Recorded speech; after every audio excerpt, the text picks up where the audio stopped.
Hey, my name is Jeff, and today we're going to talk about just a little every day. That is the mantra.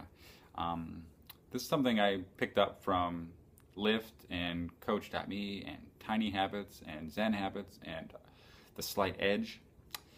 This is the idea that we start small and do small changes every day consistently. It's so easy to do, but it's also so easy not to do. And the book, The Slight Edge by Jeff Olson, is actually really incredible because it's a whole book about that very topic of just a little bit every day.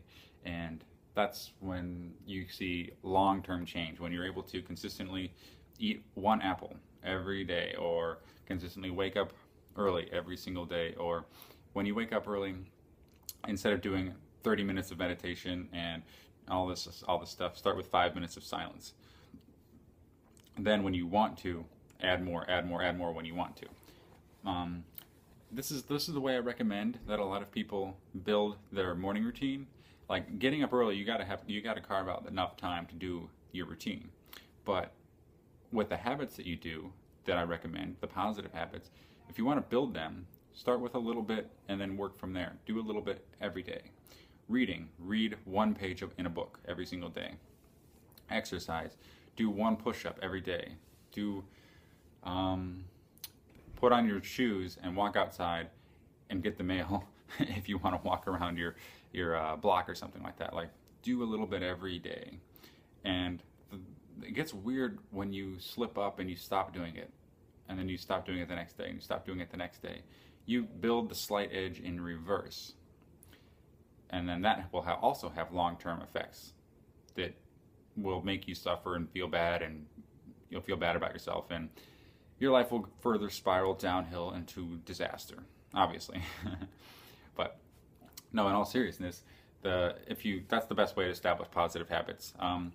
Now the flip side to that is the breakthrough habit, the monumental task, and I know that's how some people work, is when they can establish, if they're going to run a marathon, stepping out the door and jogging for 2 minutes is not necessarily going to get it done. But the marathon, the big, hairy, audacious goal, the BHAG, I think that's what they call it, is sometimes enough of a motivator to get our ass in gear to make big change. Like it's inspiring enough that we're going to say, oh my gosh, I'm going to tackle this thing that I've never thought was possible. It is huge. Now I'm filled with tons of inspiration and energy to do it.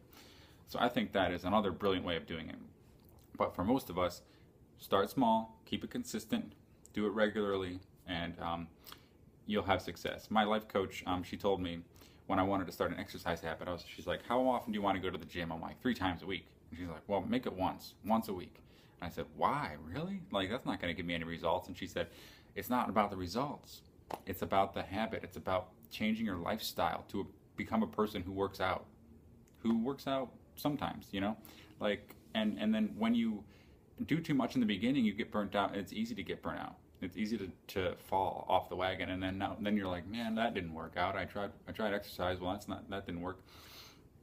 Just do a little bit, and that's the best way to do it. So experiment with it, see if it works for you, and you're going to fall off the wagon sometimes.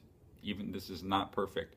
We are not perfect. We always go through cycles of growth and contraction. So it's normal to rebel against yourself.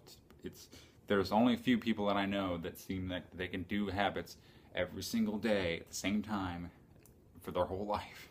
I mean, it's crazy. But anyway, so that's my solution. Slight Edge, recommend that book. Read The Slight Edge. And look up Tiny Habits if you want more information on this. So that's it, just a little every day.